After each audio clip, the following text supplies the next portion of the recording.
Greetings to everyone. Run tell that. And this brother Jamal in the house, and we are here. We are trying. We're doing with some things right now, and we deal with some health matters. And so, if I'm coughing and other things like that, understand. Bear with me with regards to this. But we got a show tonight. That this show is an excellent show because I got my bubbas here. I'm talking my straight up my bubbas right here in the house. Mad respect, mad love for them. And who are they?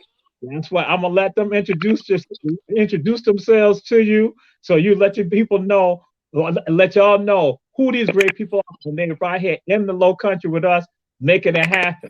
And so I'm gonna go ahead and turn it over to my brother BJ Dennis. He can elaborate further about who he is. And oh, let me clarify something. They are both chef farmers. That is, they can produce it and then also fix it on the table. And brother BJ is also a historian, and they both have traveled around the world. So my first brother, that is right now, glad to have him in the low country of Georgia and South Carolina right now. My brother BJ Dennis. Hey man, good afternoon, everybody. Thank you, brother Jamal, for having me on board. Once again, I'm BJ Dennis. Born here in Charleston. I'm a personal chef and caterer. I like to say I'm a lover of Gullah Geechee culture. Some people say I'm an ambassador. I'm just a voice for the ancestors about our culture and our roots. I call it culture through food. Brother Jamal said I'm a farmer. I think I'm more of a person who loves to play in the dirt. You know, there's some real deal farmers out here, but I'm all about historical seed saving and old crops and organic ways. And I do dabble a little bit in the garden, but my main focus is my career as a chef, and mainly as a cultural chef of our Gullah culture. Yes, indeed. Now, the next brother, he's straight from Defusky. He's straight Defusky, right off Defusky. And he and my uncle go back in time. They go back in time, but you know, they go back to Vietnam. And even when we go to Defusky, one thing my Uncle Melvin gonna hit us with, he gonna hit us with and say, did y'all go see Brownlee? Y'all get y'all some crab from Brownlee? So again, it's gonna be, that is Chef Roosevelt Quasi Brownlee. So again, This is my brother right here. Mad love for him. We go back in time with regard to this. All those days of activism, because some of y'all in Savannah will see him and Ra Tani Shaka Zulu and the MLK parade, and they are right there marching in the parade. So that's why, bam, my brother, the activist self farm. Yeah. Oh, give thanks and praise, brethren. Good to be here with you guys, man. The last time the three of us been together, Queen Quet made a record. BJ just came from Africa, and y'all with him, and COVID is here. That's right. Last Oh, year. man. That's right. But Yeah, anyway, yeah. I'm Roosevelt Brownlee. I was born in Savannah. I had a little business on Fusky for a while, trying to survive, I guess, doing some Gullah Geechee stuff. And also pedal Devil Crab, the old time Gullah Festival in Beaufort, and it spread it out to all the Sea Islands. So I traveled vending Devil Crab and trying to push little Gullah Geechee stuff, along the way. And I do plant. I'm not. I'm. I'm not a great gardener, but when I run into trouble, I ask my cousin Roland or BJ or Sarah. I have three people that I go to because out of the three, I know I get some help. So otherwise, everything is just straight up, you know, retired. And I do a little personal stuff here and there, uh, consulting mostly. But I'm low key laid back now, and my brother, the historian there, EJ, I'm so happy. Oh man, I just love you to death, dude. Yeah. I love everything you're doing, man. If you only understood how I feel about it, it's real good. Well, I'm always honored to be in your presence, brother. Because like I tell you, I- I'm the modern day you, if you want to say that. You know, I'm Right. I'm I'm, I'm you if there was social media back in your day. That's You know, right. with with the access to everything that I have, and I'm always honored to let people know about you through my outlets and what you do and what you've been doing. Um, like I said, if I'm gonna be truthful about it, I'm gonna come here to all this shit. I come Okay. here, I come here to this work. You know, um, is this the ancestors speak through us, and I'm a channel for all those like yourself and others who've been out here, who've been representing, who've been doing it. So is this a blessing to be with you and Brother Jamal, who I admire greatly. Um, we all, our voices are just the voices of the ancestors speaking to us. So I use my platform to show love to those who've been doing it, who may not have that same access that I've been given. So I like to share that access to show no, there's more than just BJ Dennis out here. There's Roosevelt Brownlee, Sally Ann Robinson. There's Emily Megan on Edison. So many out here who do work every day. So it's just a blessing, brother. Yeah, and it's nice that you brought them to the forefront. You know, otherwise it'll be a little local thing, and you Right. make it more national. You know, and that's very very important. We don't Yes, sir. lose we don't lose what they say, that Sankofa. You got to look back and pluck from the ancestors and those who are behind, that's still here, that have something to give, not not a lot with the modern day stuff going on, all this fast moving, but something, you know, that you pluck from way back and take it on forward and make it better, better, you know. Was digging Absolutely. that dirt. So what? I said it was digging. It's about going back and digging in that dirt. You know, we got back to farm, digging in that dirt and planting them seeds. Yes, Um, yes, so yes, indeed. that's what it is. That's right. That's right. And Mhm.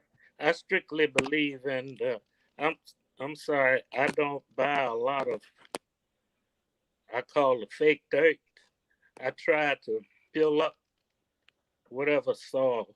I learned from a brother from Jamaica, Delroy. He said he was in agriculture school. He said, "Man, we make dirt."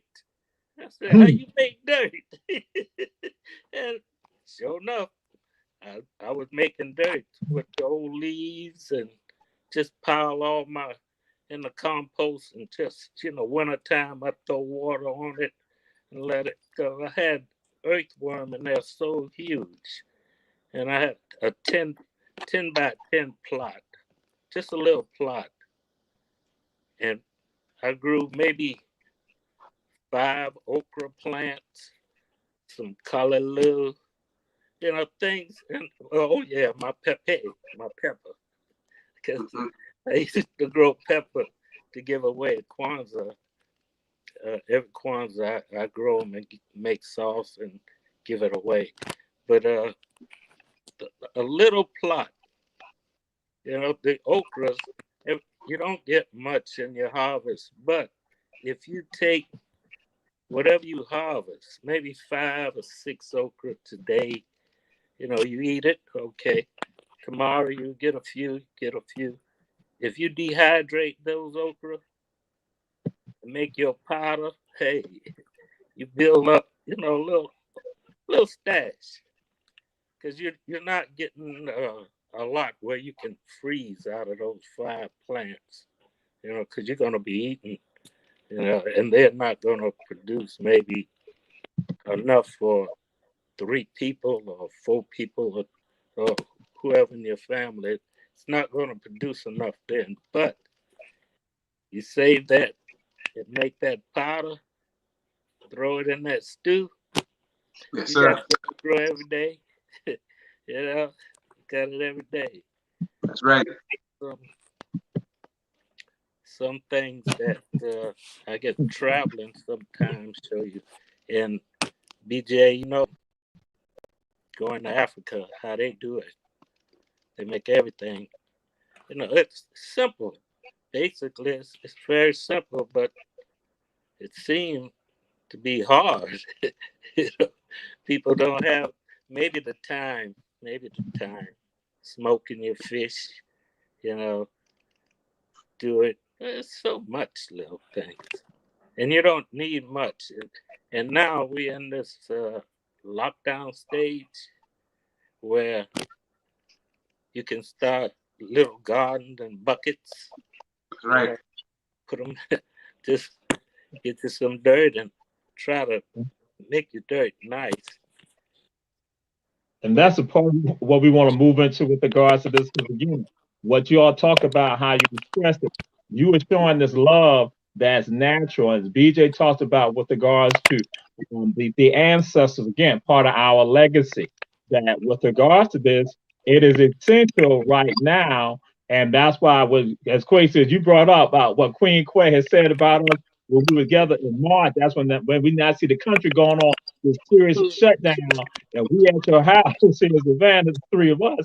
And then now it's becoming apparent that we got to be able to feed ourselves. We got to be able to take care of ourselves because we began to see the issues with regards to if you don't have the income, how will you feed yourself if somebody else is not giving you sources of money? But there are some things that we can do. And so, why is farming important? What's the importance with regards to farming? What are your thoughts with regards to each one of you with regards to that aspect? Well, when we talked about me coming back from Africa, I left right before COVID. Well, let me rephrase that. When COVID was being more respected around the world, and it was taken more seriously around the world, I left to go to Senegal. That's when I first knew something was going on, because after we got off that plane, they were checking our temperature. Got back from Senegal, and I knew the first thing I needed to do was, I already had some seeds in my greenhouse that my mother done put in their backyard. I had to, I was gone. I had to make sure that I come down to Savannah to my secret spot to get my alkaline well water, and also go grab my seeds from the lady who gives us seeds, because I knew the first thing I needed to do was get that ground going. I already had a little something at my mom and daddy house, but my plot downtown Charleston, I had to get that seeds in the ground. I had to hit the streets running.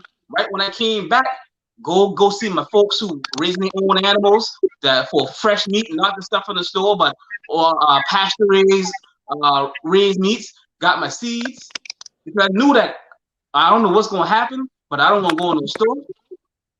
I had stuff preserved from the past winter in the freezer, and I said I need to get my stuff from in the springtime going in this field. My okra, my tomato, my peas. So that's, and the importance of it is that this is us. It's our roots. I mean, years ago we lived off the land. I mean, Brother Jamal, you took me to the area in Savannah where you said this used to be the black market where all the fresh meat, all the produce was there, and the grocery stores got upset because they wanted to take that away from the people to make them spend money with them. Yes. So we have to understand that growing vegetables is nothing. It's not just fad. That's us. That's how we were agrarian people. So the farming is super important. I mean, it's a necessary thing, and you know what? And it's not hard. Like Brother Roosevelt said, you start off a little bit. A little bit will take you a long way. Absolutely. Right there in the city market. That's where you had it. And then, but again, when people not thinking about a grocery store and folks are not going to the grocery store, but still going to the city market, that where you do have some African people right there selling items there, that again, that will spark people to shut that down, because we got a new economic engine we're trying to push right now. So yes. So Brother Kwesi, what's your perspective? Well, I think that seed sharing, that's what we got. There are those who maybe don't have access to real good seed, heirloom stuff. I like to just pass out whatever I get, but I grow enough during the summer months where I can save enough seeds to share with someone else. And that's what we're going to be needing these days. Like DJ said, you just sometimes you may not trust what's in the supermarket. And it's best to maybe a farmer's market would be better, but hopefully they're bringing, their heirloom stuff to the market that'll be, consumption. But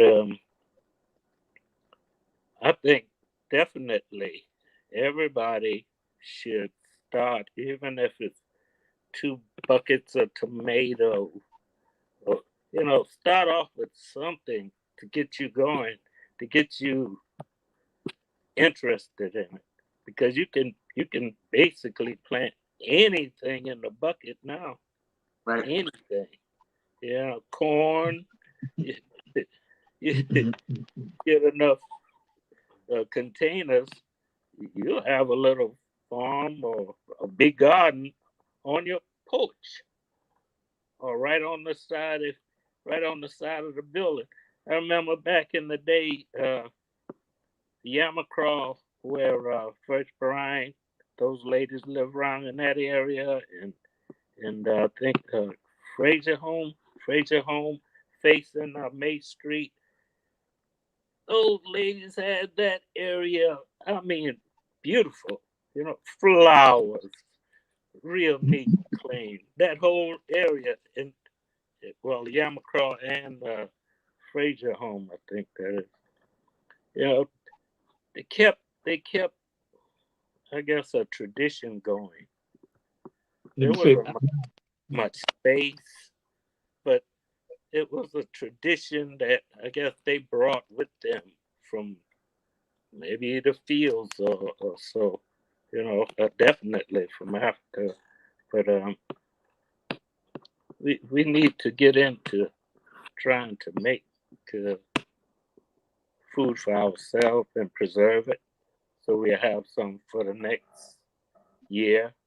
If you produced enough, can it. So that's so. It's so much things that I think about. No refrigeration, number one, and doing in parts of Africa, but yet still they preserve food. They bring out food from, and they hook it up, and wow, you never know that was, but those are some of the things I would hope, people would grasp, is just to, if they need some seeds, whatever seeds I have, I'm willing to share. I have a variety. I get seeds from BJ. I get seeds from another source and the seed lady. I can get seeds. So, and I'm willing to share. So, And so, Quasi, you brought something up. You talked about something that people hear. Yamacraw is a Black community that is now basically public housing development. But in addition, what's going on, you also went and mentioned Fraser Homes, another Black community that is now a public housing development. But even in that women, African women who are living there, they are engaging in this with regards to cultivating the soil, cultivating the land. That is, again, a part of the stories of those places that people are not thinking about and not a part of the conversation. And that a part of that legacy died when their children didn't continue, because sometimes we get caught up into these various things about what it means to be successful.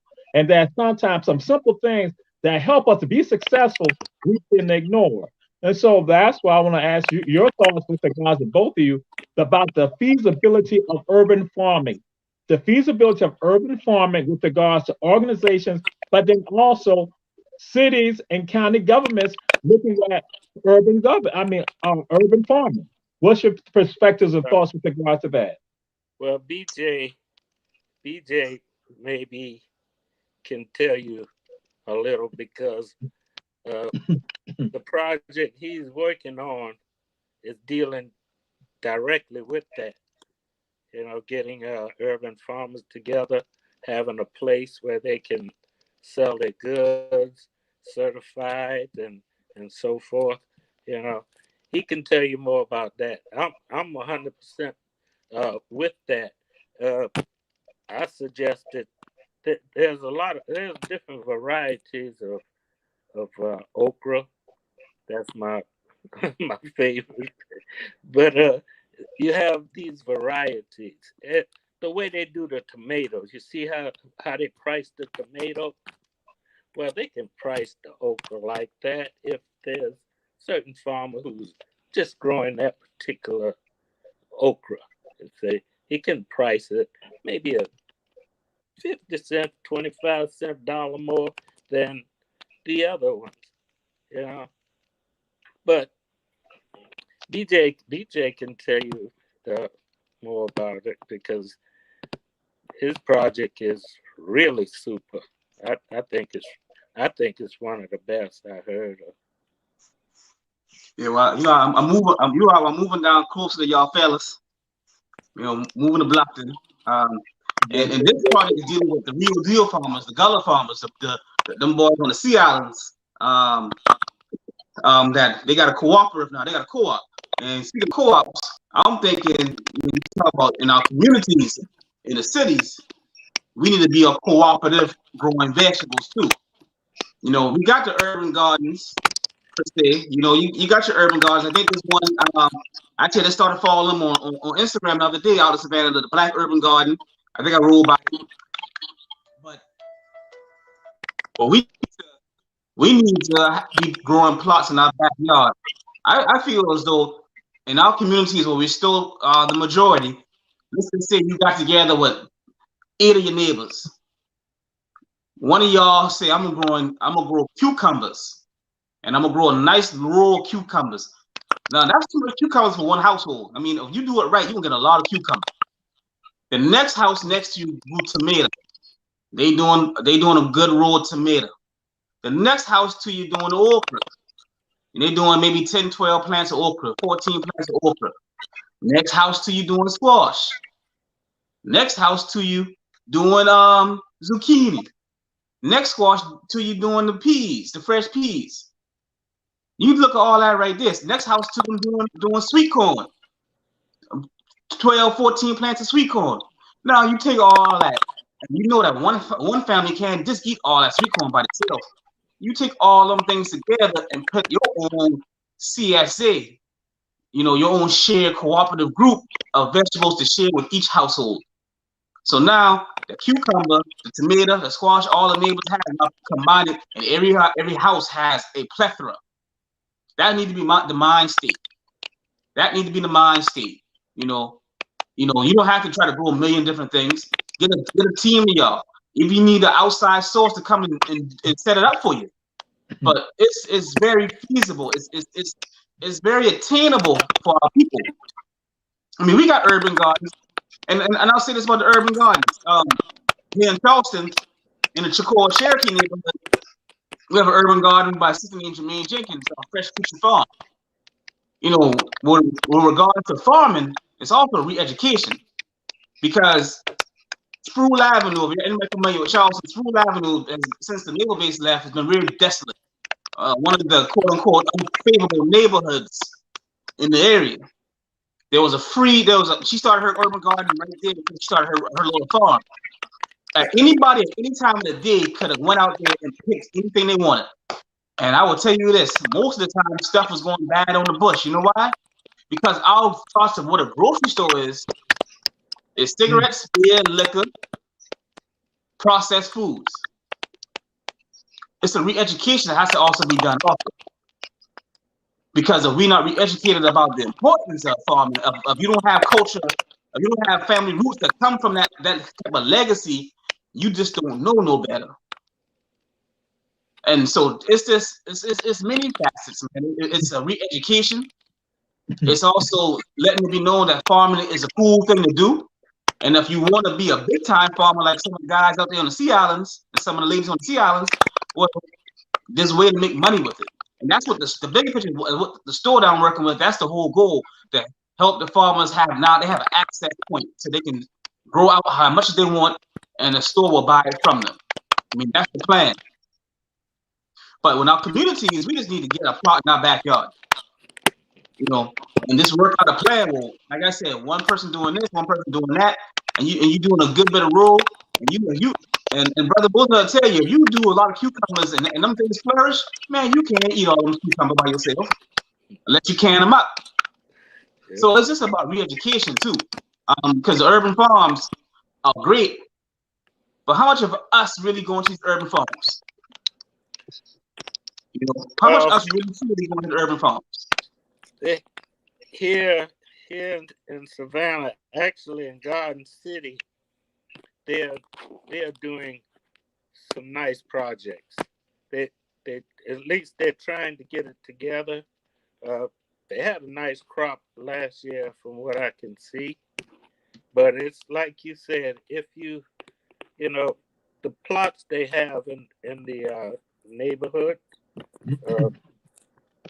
I guess from front yard to the backyard, they have this, I can't tell you exactly how wide, how big it is, but enough where it can grow 3 or 4 rows, like you say, of different things, and enough to distribute to, I guess, the elderly they want to in the neighborhood around.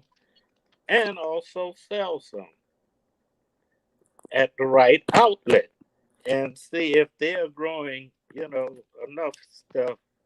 Maybe we can come to Bluffton sometime at the market and sell, some things. But they do have projects they're working on, and I think it's one on the east side also. And I was told that they were doing some raised bed garden. They had a few, but I'm not sure what they're putting in it yet. And I told one of the ladies I would come out and check, see see what they need, and so. But you know me, I'm not I'm not the top man. I'm not the top dude for that. But what the little I know, I'm willing to share. You know, and also I'll have some seeds. They want to plant certain seeds. I have that.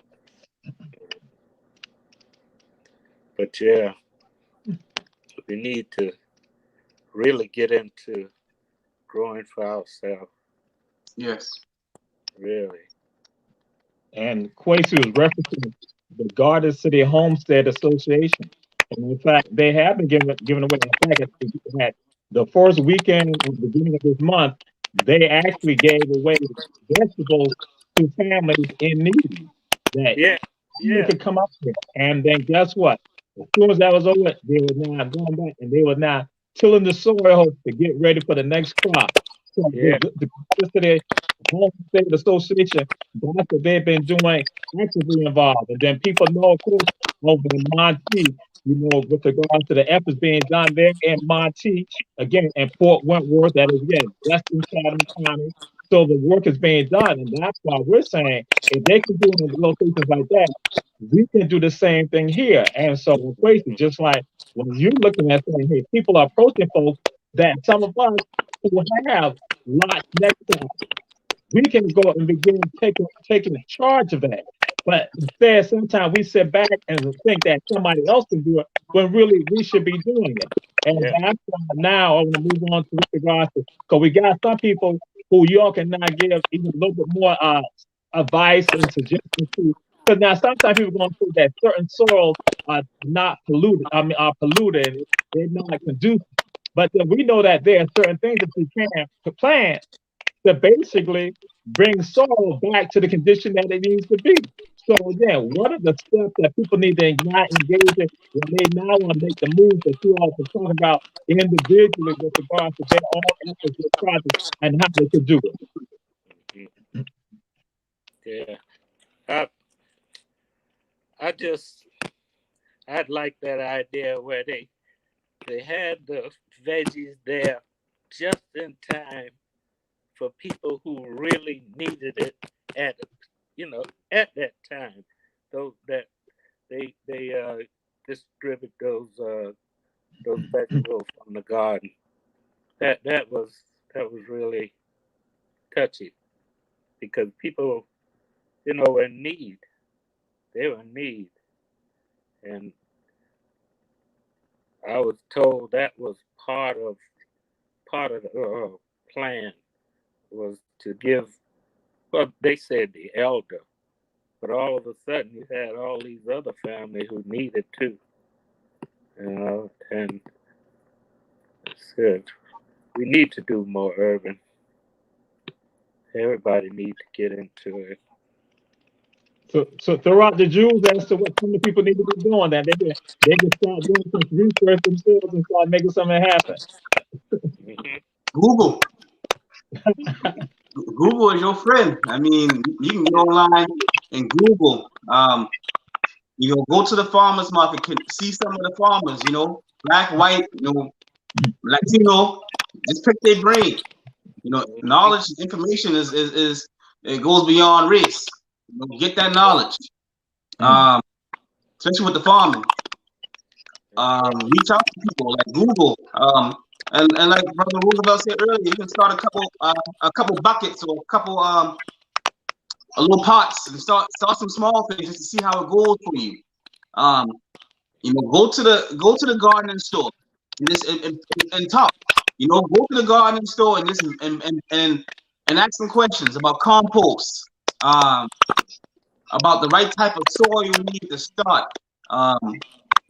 You know, pick people's brains. You know, it ain't rocket science, but it can be complex.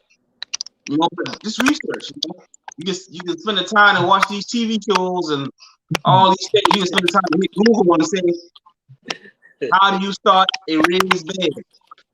And it all lay out for you. You know, you can go to a local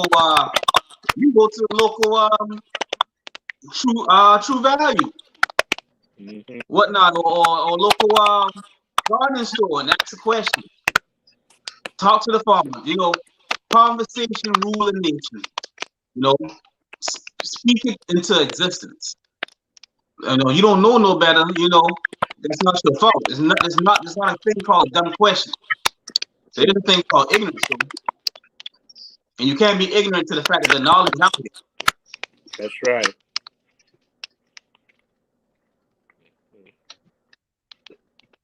I'm trying not to call. I want to share something. Recently, and it was in September. I had to talk about rice because that's rice month. And with regards to that, the conversation that what we got into was about rice being produced in the area. And now, for most people, they will tell you that you cannot grow rice in your backyard. They'll tell you that for you to have rice, that you gotta have a moving stream of water. That's what they'll tell you. That's what they'll tell you. And so then I went to tell them, I said, listen, there's somebody that I know that's growing rice, and there is no waterway around at all, no moving water at all. There is no rice farm and no rice site. And so when they looked, there was some. And so some of y'all saw the pictures of Chef Farmer Quincy Brownlee, again, rice in his own backyard. Now, what I go and say, hey, that is a part of who we are. That's a part of our genetic DNA with regards to our culture and what we are about. But we so often listen to other people and we think something can happen. But then you see the ingenuity of African people, we make it happen when it happens all the time. So I want to throw that out there and say that's the power of us and our intellect. As you said, Brother BJ, that you think it and you manifest it. You go forward with regards to it. And so now we're going to move into another aspect about our food ways and food traditions. What are some of the unique things about us with regards to our food ways and food traditions? Well, you know, okra. You know, that's superfood, okra. I mean, okra is to me. I mean, okra is that connector. It's that connector plant to Mama Africa. You know, if you into social media and you know, people do the hashtags. The hashtags can take you all around the world. You put okra soup, hashtag okra soup, you going straight to West Africa. Straight to West Africa. And you going to somebody's house who cooking okra soup, a chef. So I mean the okra. And you know, it's just the legacy of our varying ways. And that farm, that quote unquote farm, the table, that was us, you know, straight from the garden to your plate, or to the pot to the plate. So the food ways is unique, you know. It's and I get into it with a lot of folks a lot of times. They want to claim potato salad, they want to claim macaroni and cheese, you know. They want to claim they want to claim you know, all these cakes and pies, and yes, that we took that and made it our own. But our legacy is the greens, cabbage.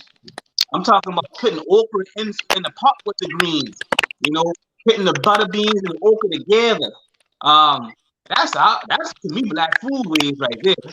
You know, macaroni and cheese. The spaghetti that we love to eat, all them things is cool. But what about that agrarian world? What about those vegetables? That's who we were. Um, saying, oh, this don't go with that. I done seen people pick cabbage, okra, and butter beans and pot together. Is what you have at the field, you mix up. So to me, it's the food is unique. It's different from household to household. Some people. I mean, I was talking to the elder ex-father and talking to me about a squash that looked like her grandmother. Her grandmother used to grow this squash that looked like the fingers on your hand, the way the ribs on the squash was. I knew exactly what she was talking about. She talking about the old guinea squash from Africa. And say how her mother used to fry that up with onions and peppers. So our food ways is unique. Our food ways is also kind of lost because there's so many things that no longer here. We are rice culture people, but a lot of them elders tell you rice was special. We ate it during rice season, and on Saturday you went to that rice pond to get that rice, to pound that mortar and pestle, put in that fanner basket, that sweetgrass fanner, fan out for Sunday dinner. So there's so much to our food ways that is just unique, and it's a history lesson. Honestly, it's a history lesson. Yes, it definitely is a lesson. There's so much, and the thing too is, I guess I don't like to characterize city dwellers or country or what have you, but some of us don't let our palates explore. First thing they'll see something like you said, the fish and all mixed. Oh, I don't want that. That's they need to let the palate explore different things, different tastes. Because once the mouth tastes something, it rarely forgets it. So, but we are so unique in so many things.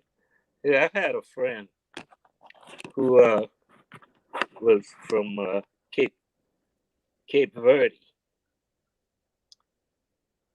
I love rice. And he made the saffron rice. But on the side of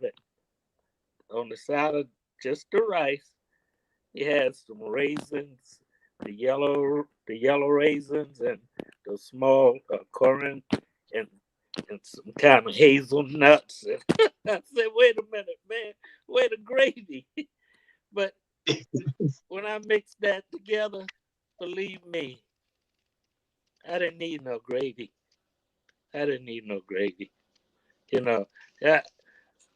I shunned it just by looking. But man, when I tasted it, it was a different story. Yeah. But yeah, we have such a variety of stuff, especially coming from the motherland that we really haven't explored yet. That guys from Zanzibar. Oh man, you know the coconut cream and that. Should try some stuff from Zanzibar. The rice, the coconut, the way they do uh, the blending of the cinnamon and the allspice, and that flavor is totally different from the West because we're so big. It's so much to explore, in the motherland. But I learned a lot from the guys from the West. I learned a lot of the food techniques and cooking African style. For a family or for a lot more than 8. I say it like that. We do more than 8. Slow cooking. One pot stews. You know, that's what it is, taking what you got. I mean, I was in New Orleans and eating the late Leah Chase's food, and I was like, this just like back home. I mean, it's the connections, having a part of I mean, she had the shrimp with the lima beans. You talking about something serious. And then when I go to Benin, and I'm eating a little white peas with carrots. Carrots and little shrimp in it. That connection, man. I'm in Benin eating the real deal gumbo, the real okra soup, the real gumbo. That real deal, and then the next real deal to that is our gumbo. Then comes that Louisiana stuff. I ain't trying to throw no shade, but that's just the truth. Because the Louisiana stuff is more influenced by that French techniques. The real gumbo ain't got no roux in it. That's right. The real gumbo got okra, and if you're in Africa, it got the palm oil. Over here is tomato. So I mean, foodways, but I mean, I'm not knocking it because that's just how the foodways went. Because you still go to New Orleans and you can get doing Lent gumbo the herbs, which is to me the real deal gumbo also, which is gumbo and green herbs and green leafy greens cooked together. So it's just a unique foodways. Our culture it's beautiful. Yeah. It's beautiful. Yes. You got to understand what our foodways is. Like I say all the time, I make that potato salad and macaroni and cheese and macaroni salad. I know it tastes good, but our foodways is fresh from the land. Our true foodways is fresh from the land.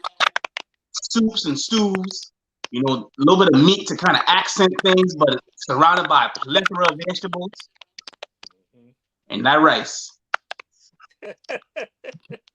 They're right.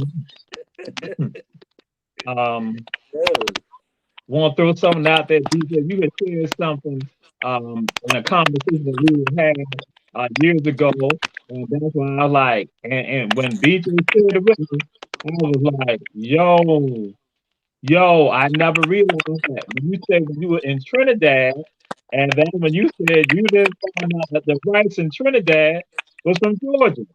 And I was like, yeah, that the Americans, that is the Africans who left during the 1800s to go to Trinidad. So he got our ancestors, they used to take our rice to Trinidad. And that was something that I was like, that's why it's so important for us to understand about who we are and our story.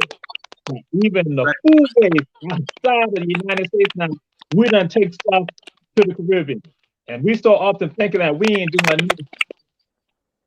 Man, listen, we are not a one-way culture. We are not a monolithic culture. I mean, we vary from city to city on the coast, from island to island. I mean, household to household. Our culture went all the way, man. Some of us went back to the Virgin Islands. Some of our ancestors went to the Dominican Republic and not come through the West Indies to America, but come straight from the boats in Africa to the States, to the Low Country. And some of people went forcefully or on their own back to Haiti, to the Dominican Republic, Cuba. And you see the foodways, the parallels with the foodways, man. The food culture will take you on a journey through history. Yes. It will take you on a journey through history that you can't. I mean, there's sometimes at night I'm up late. I'm looking at maroon cultures in Brazil. I'm looking at maroon cultures in Suriname. Just by looking at one dish. Yeah. And now I'm in a rabbit hole and I can't go to bed. Okay. So much about us that's still unexplored that I don't know, that many of us don't know, that our brothers and sisters across the water don't know. Yes. The similarities come through that one lens of food. Yeah. Well, not just that one lens, food, spirituality, music. We all love that drum, that rhythm of the drum. We all have that spirituality. We all have that spirit in the foodways. Yes, yes, yes. Yep. And also, you know, vendors, vendors on the street, at the market, the cooks out there. You talk about now they call it food trucks. They have food trucks going on, but back in the day, people used to vent on the street, which is still a tradition in the West Indies uh, or the Caribbean and Africa. You still find the vendors with the stall on the street with some fantastic, all in Asia. They have it in Asia also. But there's a lot of flavors roping around, especially coming out of the Caribbean and Africa. You have, oh my gosh, you talk about tradition. It's we inherited a lot of stuff.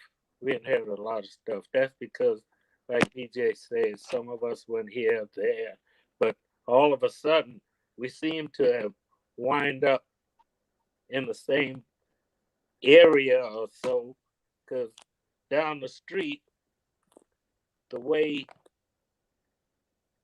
Miss Juanita made her rice, she'd added some extra in there that, Miss Mary up the street didn't put in there because she didn't know anything about that, you know. But that's just, I guess, inherited from how we mingle, and all of a sudden we wind up in one. You know, we have a lot of tradition. Like you said, I didn't know that people ate black eyed peas with Hoppin' John until I was graduating from Johnson High School. Go Adam Smashes. Uh, back in the day, I had no idea that people ate.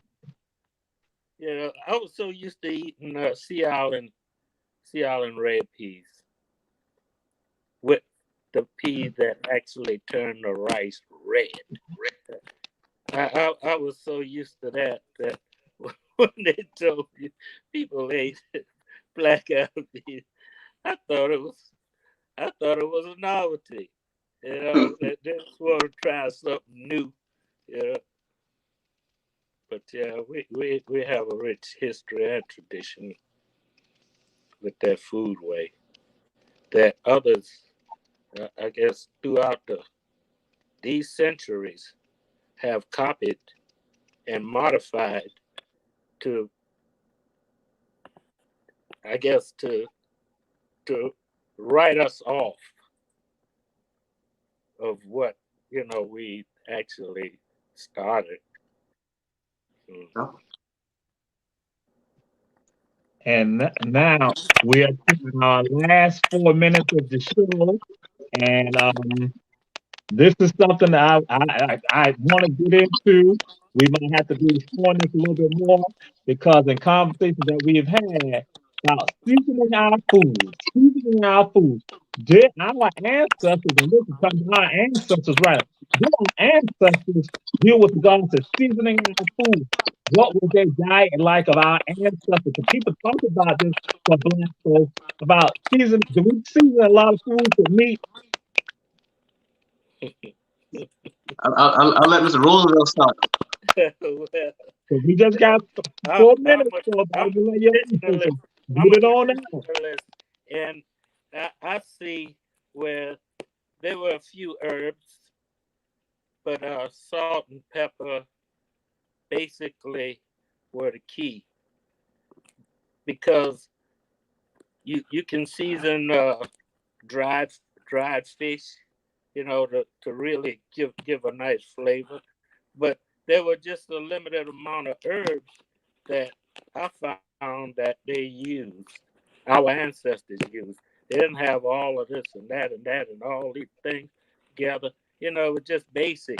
But some of the modern cooks said that, oh, that's that's ancient.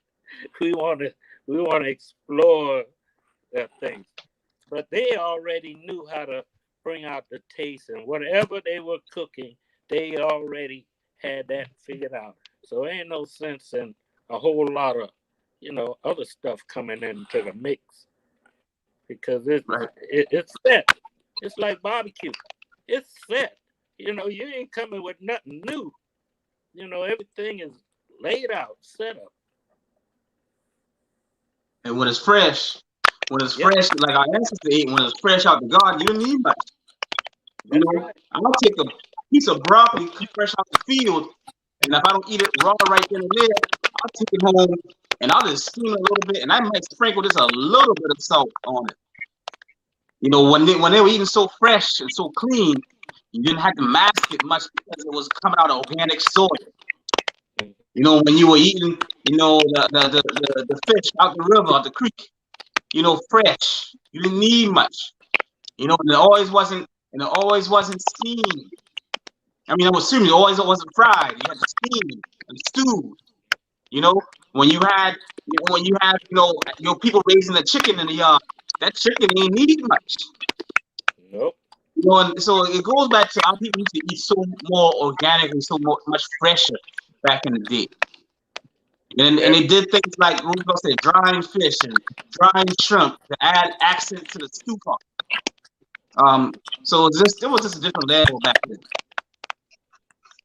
That things like from listening to you about with regard to smoking the fish, and with regard to again, and say for us in this area having a swim head and then doing the same mortar and pestle, crushing that and using it as seasoning with regard to the dishes. And so a lot of stuff that BJ, the conversation that we've had, that you said some things changed after the Civil War.